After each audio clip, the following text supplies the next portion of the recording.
Imaginez la scène. Vous êtes le ministre des Finances d'un pays africain en 1985. Votre économie s'effondre, l'inflation explose, les caisses de l'État sont vides. Vos hôpitaux manquent de médicaments, vos écoles ferment faute de budget.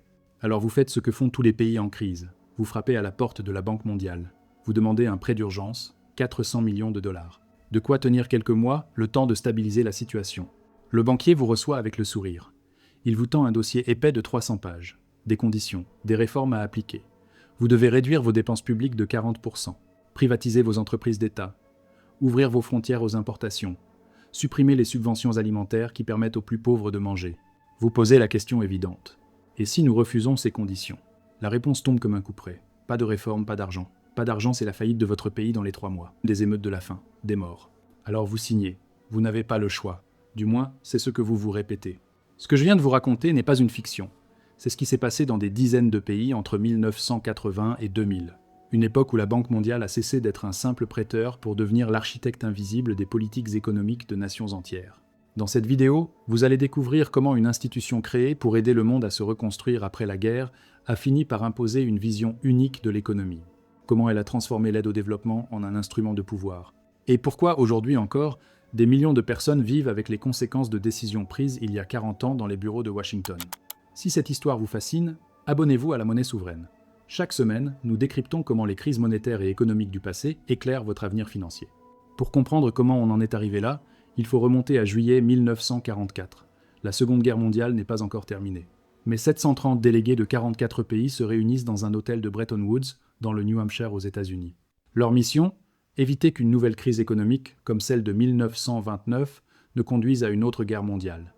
Ils créent 2 institutions. Le Fonds monétaire international, chargé de la stabilité monétaire, et la Banque internationale pour la reconstruction et le développement, ce qu'on appelle aujourd'hui la Banque mondiale. Au départ, l'idée est plutôt noble, prêter de l'argent pour aider les pays à reconstruire les routes détruites par les bombardements, les ponts effondrés, les usines rasées.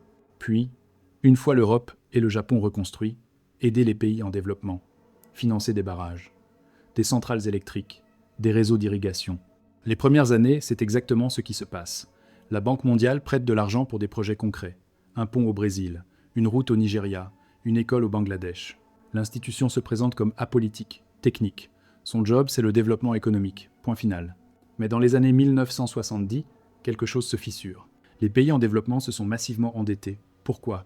Parce que les banques occidentales, noyées sous les pétrodollars des pays producteurs de pétrole, ont prêté des sommes colossales à des taux attractifs.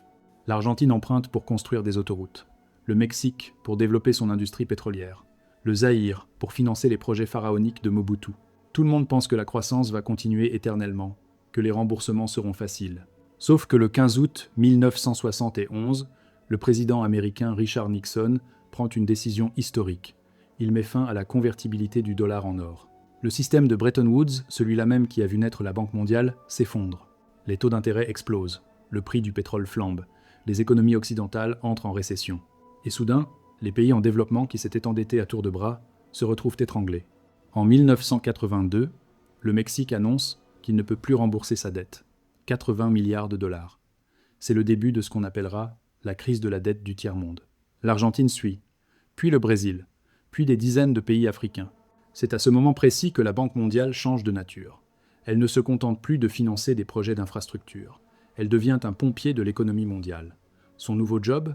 Sauver les pays endettés de la faillite, mais à une condition. Ces pays doivent accepter un traitement de choc. On appelle ça les programmes d'ajustement structurel. Un nom technique pour une réalité brutale. Si vous voulez notre argent, vous devez réformer votre économie de fond en comble. Et c'est nous qui décidons comment. Nella Fektolergi, dans Qui est ce nous? La Banque mondiale, bien sûr. Mais aussi le Fonds monétaire international. Et surtout, le Trésor américain. Ces 3 institutions vont élaborer ce qu'on appellera plus tard le consensus de Washington. Le nom est trompeur. Ce n'est pas vraiment un consensus. C'est une liste de 10 commandements économiques. Réduire les dépenses publiques. Privatiser les entreprises d'État. Libéraliser le commerce. Déréguler les marchés financiers. Flexibiliser le marché du travail. L'idée derrière tout ça? Le marché libre est la solution à tous les problèmes économiques. L'État doit se retirer. Les entreprises privées sont plus efficaces que les entreprises publiques. Le commerce international enrichit tout le monde. C'est une vision du monde, une idéologie, même si ses promoteurs ne l'admettront jamais. Ils présentent ces réformes comme des vérités scientifiques. des lois économiques aussi immuables que la gravité. Mais voilà le problème. Pour que ces réformes fonctionnent, il faut que les pays les appliquent, et beaucoup de gouvernements n'en ont aucune envie. Pourquoi ? Parce qu'ils savent que ces mesures vont provoquer du chômage, de l'inflation, des manifestations dans les rues. C'est là que la Banque mondiale sort son arme secrète, la conditionnalité. Vous voulez notre argent ? Voici la liste des réformes que vous devez appliquer avant de toucher un centime. Pas de réforme, pas de prêt. C'est aussi simple que ça. En théorie, c'est logique. La Banque mondiale veut s'assurer que son argent sera bien utilisé, que les pays vont améliorer leur gestion économique, qu'ils ne vont pas dilapider des millions dans des projets inutiles ou corrompus. Mais en pratique, la conditionnalité devient un instrument de pouvoir extraordinaire. La Banque mondiale ne prête plus seulement de l'argent. Elle dicte les politiques économiques. Elle décide combien un gouvernement peut dépenser pour ses écoles, si une entreprise publique doit être vendue. Quel taux de taxation appliquer ? Imaginez, vous êtes un pays souverain, vous avez votre constitution, votre parlement élu, votre gouvernement. Mais pour les décisions économiques majeures, c'est une institution basée à Washington qui a le dernier mot. Est-ce que c'est encore de la souveraineté ou est-ce que c'est une forme élégante de domination ? Pour bien comprendre comment ce système fonctionne, il faut entrer dans les détails. Prenons un pays fictif. Appelons-le Republica. Ce pays a une population de 30 millions d'habitants, une économie agricole, un gouvernement démocratiquement élu et une dette colossale héritée des années 1970. En 1985, Republica est au bord de la faillite. Les caisses sont vides. Le gouvernement ne peut plus payer les fonctionnaires. Les importations de pétrole et de médicaments sont bloquées faute de devises étrangères. L'inflation atteint 120% par an. Le président de Republica n'a pas le choix. Il envoie son ministre des Finances à Washington. Destination, le siège de la Banque mondiale. L'objectif, obtenir un prêt d'urgence de 500 millions de dollars. Le ministre s'attend à négocier les termes du prêt, le taux d'intérêt, la durée de remboursement. Mais il découvre rapidement que la négociation ne porte pas sur l'argent. Elle porte sur ce que Republica devra faire en échange de cet argent. La Banque mondiale présente un document. Un programme d'ajustement structurel, 87 pages de réformes économiques que Republica devra appliquer. Le ministre commence à lire. Page après page, il réalise l'ampleur de ce qui est demandé. Première condition. Réduire le déficit budgétaire de 8% à 2% du PIB en 3 ans. Concrètement, ça veut dire couper 40% des dépenses publiques. Mais où couper ? Les salaires des fonctionnaires ? Les budgets des hôpitaux ? Les subventions alimentaires qui permettent aux plus pauvres d'acheter du pain ? Deuxième condition. Privatiser 15 entreprises d'État. La Compagnie nationale d'électricité, la Compagnie des eaux, la Compagnie de téléphone. L'idée ? Ces entreprises publiques sont inefficaces. Des entreprises privées feront mieux. Mais le ministre sait que ces entreprises publiques emploient 80 000 personnes. Que va-t-il leur arriver ? Troisième condition, supprimer tous les tarifs douaniers sur les importations, ouvrir le marché de Republica à la concurrence internationale. En théorie, ça baissera les prix pour les consommateurs. En pratique, ça veut dire que les petits producteurs locaux vont devoir affronter des multinationales qui ont 100 fois leurs moyens. Quatrième condition, dévaluer la monnaie de Republica de 50%. Pourquoi ? Pour rendre les exportations plus compétitives. Mais ça veut aussi dire que tous les produits importés vont doubler de prix du jour au lendemain. Le pétrole, les médicaments, les pièces détachées pour les machines. Cinquième condition, supprimer le contrôle des prix sur les produits de base. Le pain, le riz, le lait. Laissez le marché décider. Mais le ministre sait ce qui va se passer. Les prix vont exploser. Et les pauvres, ceux qui dépensent déjà 70% de leurs revenus pour manger, ne pourront plus se nourrir. Le ministre pose la question évidente. Et si nous refusons certaines de ces conditions ? Si nous voulons garder les subventions alimentaires pour protéger les plus vulnérables ? Si nous voulons privatiser progressivement plutôt que tout vendre en 2 ans ? La réponse est sans appel. Le programme est un package, tout ou rien. Vous ne pouvez pas choisir les réformes qui vous arrangent et ignorer les autres. Si vous voulez les 500 millions, vous appliquez les 87 pages de conditions. Sinon, vous rentrez chez vous les mains vides. Le ministre retourne à Republica. Il présente le programme au gouvernement. Le débat est violent. Certains ministres refusent catégoriquement. Ils disent que ces mesures vont provoquer une catastrophe sociale, que des milliers de gens vont perdre leur emploi, que la pauvreté va exploser. D'autres répondent qu'il n'y a pas d'alternative. Sans cet argent, Republica fait faillite dans 2 mois. Les banques ferment. Le système de paiement s'effondre. C'est le chaos total. Au moins, avec le prêt, on a une chance de s'en sortir. Peut-être. Le gouvernement finit par accepter. Il signe l'accord avec la Banque mondiale. Le lendemain, les premières réformes sont annoncées. Les subventions sur le pain sont supprimées. Le prix triple en une nuit. Dans les quartiers pauvres, des émeutes éclatent. La police tire. Il y a des morts. Les mois suivants, 12 entreprises publiques sont vendues à des investisseurs étrangers. 50 000 employés sont licenciés. Le taux de chômage passe de 15% à 35%. Les services publics se détériorent. Les hôpitaux manquent de tout. Les écoles ferment par manque de budget. Au bout de 3 ans, Republica a effectivement réduit son déficit budgétaire. L'inflation est maîtrisée. Les exportations repartent. D'un point de vue macro-économique, le programme est un succès. La Banque mondiale félicite le gouvernement pour son courage. Mais du point de vue des habitants de Republica, c'est une catastrophe. Le taux de pauvreté a doublé. La malnutrition infantile a explosé. L'espérance de vie a baissé. Et surtout, les gens ont le sentiment d'avoir perdu le contrôle de leur destin. Les décisions qui affectent leur vie quotidienne ne sont plus prises par leur gouvernement élu, mais par des technocrats à 8000 km de là. Cette histoire n'est pas une fiction. C'est ce qui s'est passé dans des dizaines de pays réels entre 1980 et 2000, en Amérique latine, en Afrique, en Asie du Sud-Est. Les noms changent, les détails varient, mais la structure est toujours la même. Un pays en crise demande de l'aide. La Banque mondiale impose des conditions drastiques. Le pays les accepte parce qu'il n'a pas le choix. Les réformes provoquent douleur et chaos à court terme. Et même si la situation s'améliore à long terme sur le plan macro-économique, le coût social et humain est énorme. Ce qui est fascinant, c'est que tout ce système repose sur une asymétrie de pouvoir fondamentale. D'un côté, vous avez des pays en crise, désespérés, au bord de l'effondrement. De l'autre, vous avez la Banque mondiale, soutenue par les États-Unis et les grandes puissances occidentales, qui peut se permettre de dicter ses conditions. Est-ce que c'est vraiment un choix libre quand l'alternative, c'est la faillite et le chaos ?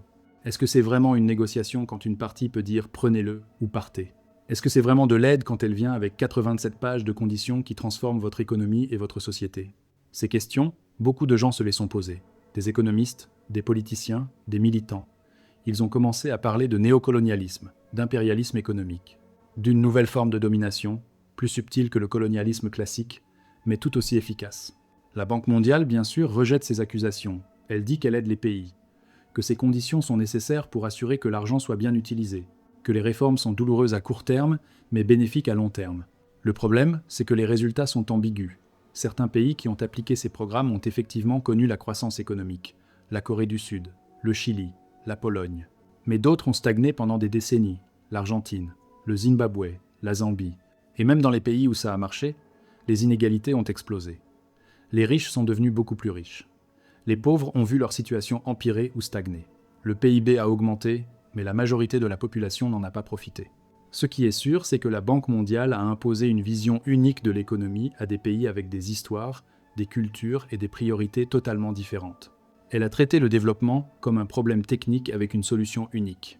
Privatisation, libéralisation, déréglementation, peu importe le contexte, peu importe les spécificités locales. C'est un peu comme si un médecin prescrivait le même traitement à tous ses patients, sans regarder leurs symptômes, leurs allergies ou leur état de santé. Ça peut fonctionner pour certains. Pour d'autres, c'est catastrophique. Maintenant, zoomons sur les conséquences concrètes. Parce que derrière les mots techniques comme ajustement structurel, conditionnalité ou consensus de Washington, il y a des vies humaines, des familles, des communautés entières. Prenez l'éducation.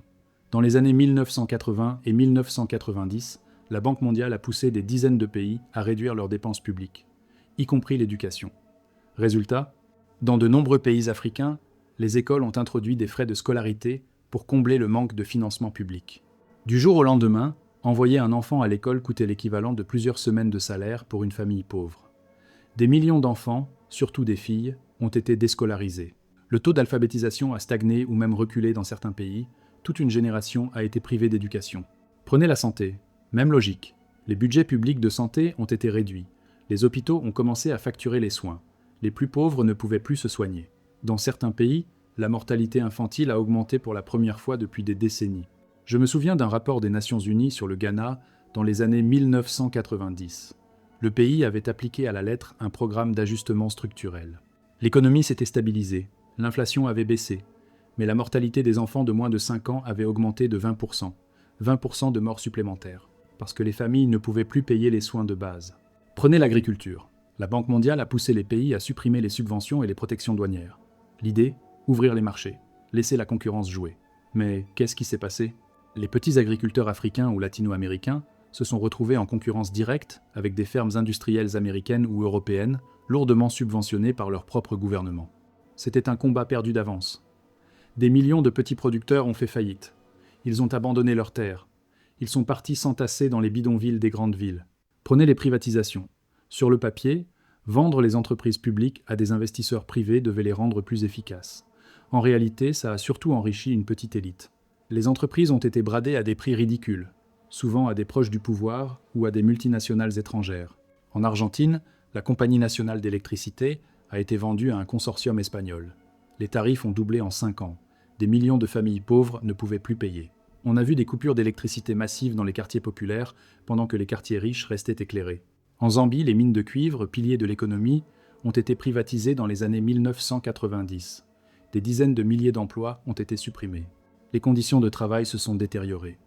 Et le cuivre zambien a continué d'être exporté, mais les profits partaient maintenant vers des actionnaires étrangers au lieu de financer le développement du pays. Ce qui est tragique, c'est que ces échecs étaient prévisibles. Dès les années 1990, des économistes, y compris certains qui avaient travaillé à la Banque mondiale, tiraient la sonnette d'alarme.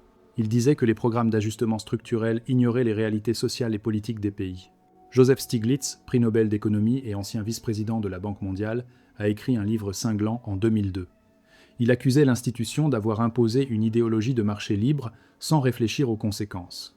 Il parlait de catastrophe évitable.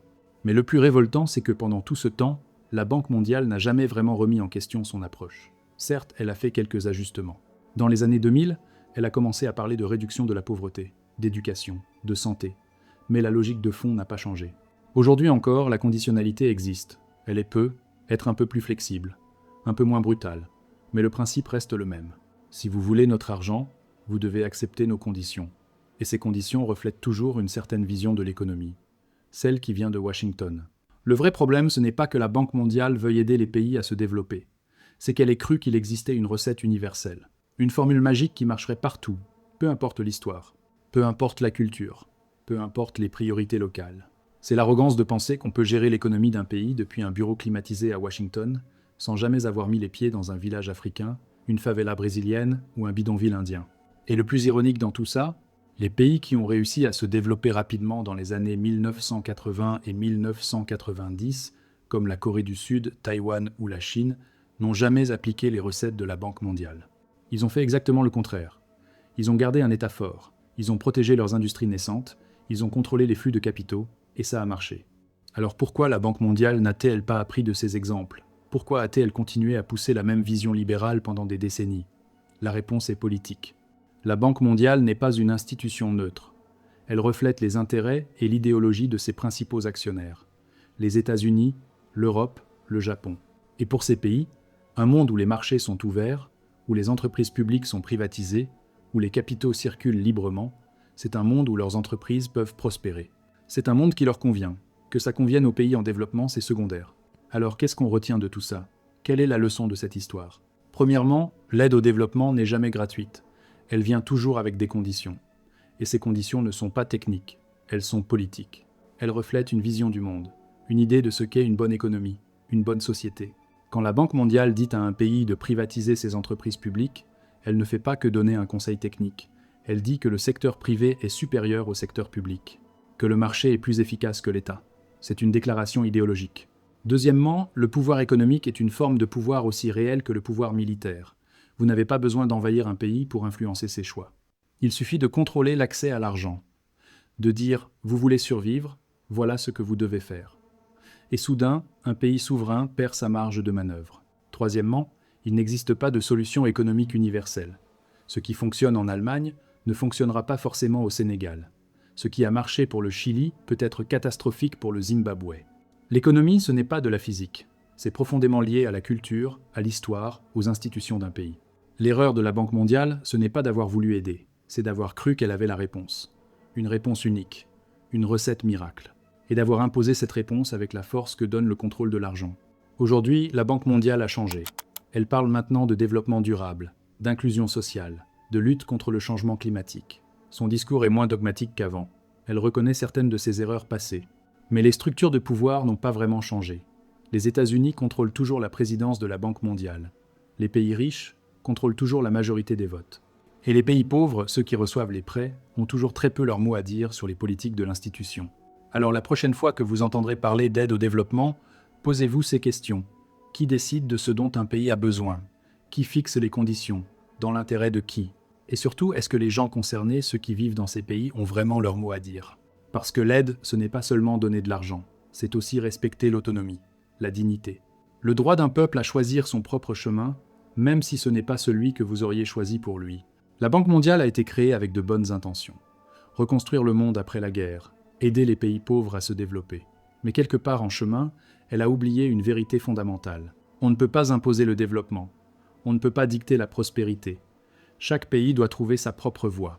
Et peut être que la vraie leçon, c'est que le pouvoir de prêter de l'argent n'est pas le pouvoir de dire aux autres comment vivre. C'est juste le pouvoir de les aider à réaliser leurs propres rêves, leurs propres priorités, pas les vôtres.